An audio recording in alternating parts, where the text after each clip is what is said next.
Le quartier Essos, lieu dit Carrousel, dans le 5e arrondissement, a été le théâtre d'une vindicte populaire dans la nuit du 11 au 12 mai 2025 par la population. Le nommé Anol Rocard Doumou aurait subi des atrocités inhumaines et sévices corporels qui lui ont coûté la vie. Ses bourreaux, à l'aide d'une machette eau bouillante, fil de fer, ne lui ont laissé aucune chance. Je ne sais pas ce qui m'est venu en idée de lui verser de l'eau chaude.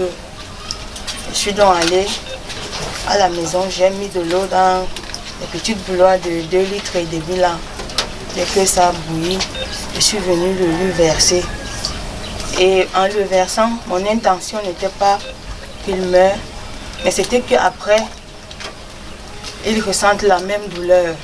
Selon les mises en cause, la victime aurait été surprise en train de voler. Après le forfait, une plainte a été déposée par sa maman et une enquête a été ouverte afin d'appréhender les auteurs qui se sont substitués à la justice.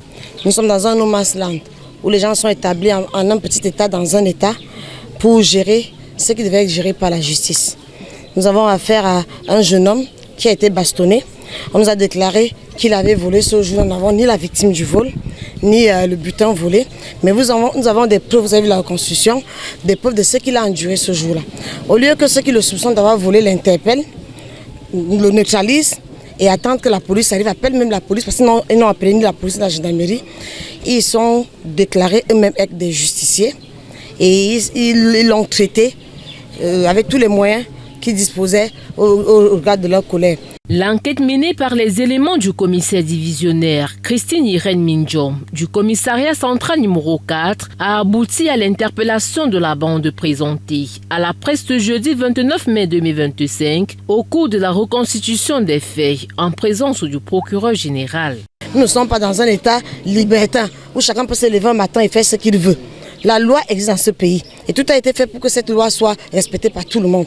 Quand on a un souci, qu'on se rapproche des forces, si on subit les malversations, comme ils le disent, des méfaits, des malfrats de manière récurrente, ce qu'on continue à leur demander, on leur tend la main, qu'ils passent nous donner l'information. Il y a un partenariat police-population auquel le chef de corps tient particulièrement pour qu'il existe. On a besoin de leurs informations pour mieux les sécuriser. Occasion pour le divisionnaire de faire comprendre aux Camerounais qu'ils se battent pour leur sécurité et qu'ils n'ont aucun droit de donner la mort ou rendre justice.